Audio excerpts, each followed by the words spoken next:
ഇന്ന് നമുക്കൊരു 550 സ്ക്വാട്ട് അടിച്ചിട്ട് എൻ്റെ ലെഗ് എത്രത്തോളം വലുതായെന്ന് നോക്കാം. ഇതാണ് എൻ്റെ ലെഗിൻ്റെ ഇപ്പോഴത്തെ അവസ്ഥ. ഇനി ചലഞ്ച് കഴിഞ്ഞിട്ട് എത്ര വലുതായെന്നറിയാൻ നമ്മൾ മെഷർമെൻറ്റ് എടുത്ത് വെച്ചിട്ടുണ്ട്. മാത്രമല്ല ഇവിടെ 3 മെഷർമെൻ്റ് ആണ് നമ്മൾ എടുക്കാൻ ഉദ്ദേശിക്കുന്നത്. 1 ചലഞ്ച് തുടങ്ങുന്ന സമയത്തും, 2 എനിക്ക് നല്ലൊരു പമ്പ് ഫീൽ ചെയ്യുന്ന സമയത്ത്, 3 ചലഞ്ച് കംപ്ലീറ്റ് ആവുന്ന സമയത്ത്.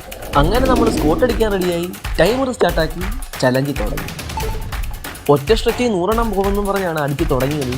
പക്ഷേ 50 എണ്ണം ആയപ്പോഴത്തേക്കും ഞാൻ അറിഞ്ഞു തുടങ്ങി. പിന്നെ കഷ്ടപ്പെട്ടൊരു 10 എണ്ണം കൂടെ അടിച്ച് ബ്രേക്ക് എടുത്തു. അങ്ങനെ ആ ബ്രേക്ക് കഴിഞ്ഞിട്ടൊരു 40 എണ്ണം കൂടെ സെറ്റാക്കി 100 ആക്കി. ഇനി നമ്മൾ എങ്ങനെയെങ്കിലും ഒരു 100 എണ്ണം ഒറ്റ സ്ട്രെച്ചിൽ അടിക്കാൻ നോക്കുവാണ്. ആ സമയത്തിന് നിങ്ങൾ നമ്മുടെ പേജ് ഒന്ന് സബ്സ്ക്രൈബ് ചെയ്ത് വെച്ചാൽ നമുക്ക് 300 സബ്സിലോട്ട് എത്താൻ പറ്റുമായിരുന്നു. അങ്ങനെ ഒരു 200 എണ്ണം ആയപ്പോഴത്തേക്ക് എൻ്റെ ഇടപാട് കഴിഞ്ഞു. പിന്നെ വെള്ളമൊക്കെ കുടിച്ചിട്ട് റെസ്റ്റ് എടുത്തു. പിന്നെ ഒരു 50 എണ്ണം കൂടെ അടിച്ചു. എൻ്റെ ബോഡി ഫുള്ള് നന്നായിട്ട് വിയർക്കാൻ തുടങ്ങി.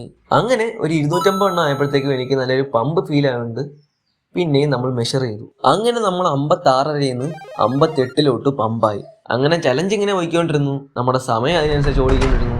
അങ്ങനെ 50 എണ്ണം വെച്ച് 3 പ്രാവശ്യം ചെയ്ത് 400 ആക്കി. പിന്നെ ഏകദേശം നന്നായിട്ട് തളർന്നുകൊണ്ട് ഒരു പഴവും കഴിച്ചിട്ട് പിന്നെയും ഒറ്റ സ്ട്രെച്ചിൽ 100 എണ്ണം എടുക്കാൻ ശ്രമിച്ചു. പക്ഷേ അവിടെ ഫെയിലായി. ഒരു 37 എണ്ണം ഒക്കെ ആയപ്പോഴത്തേക്കും തലയൊക്കെ കറങ്ങി തുടങ്ങി.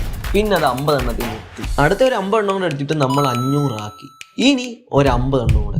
എൻ്റെ അപ്പർ ബോഡിയൊക്കെ നന്നായിട്ട് വീർത്തു. കാലൊക്കെ ഇരുന്ന് വിറയ്ക്കുന്നുണ്ടായിരുന്നു. എങ്ങനെയൊക്കെയോ കഷ്ടപ്പെട്ട് പിന്നെ നമ്മൾ ആ 50 എണ്ണം കൂടെ തികച്ചു. അങ്ങനെ നമ്മൾ നമ്മുടെ ചലഞ്ച് കംപ്ലീറ്റ് ആക്കി. പിന്നെ രണ്ടാമത് മെഷർ ചെയ്തപ്പോൾ ടോട്ടലി 2 സെൻറ്റിമീറ്റർ പമ്പായി നമ്മുടെ ലെഗ്. നമ്മൾ ഇതുവരെ എടുത്തത് വെച്ച് നമ്മൾ കുറച്ച് കഷ്ടപ്പെട്ട ഈ വീഡിയോയ്ക്ക് എത്തായിരുന്നു. അതുകൊണ്ട് നിങ്ങൾ ലൈക്ക് ചെയ്തൊരു സന്തോഷമായിരുന്നു. പിന്നെ നിങ്ങളുടെ ഫ്രണ്ട്സിനൊക്കെ ഒന്ന് അയച്ചു കൊടുക്കുക. അടുത്തൊരു വീഡിയോ